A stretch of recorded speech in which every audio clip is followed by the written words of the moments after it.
Welcome to MiConvert. In this tutorial, I'll show you how to convert M4A files to MP3 format, completely free and online.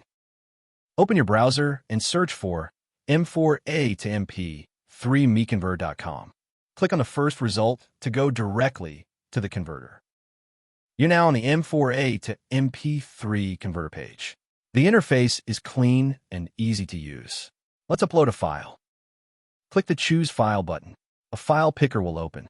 Select the M4A file you want to convert, then click Open. Your file is loaded and ready. You can see the file name, size, and target format. Click Convert now to start the conversion. The conversion is in progress. You can see the progress bar moving. This usually takes just a few seconds. Done. Your file has been converted successfully. Click Download to save the MP3 file to your computer. That's it. Visit MiConvert.com for more free conversion tools. Subscribe for more tutorials. Thanks for watching.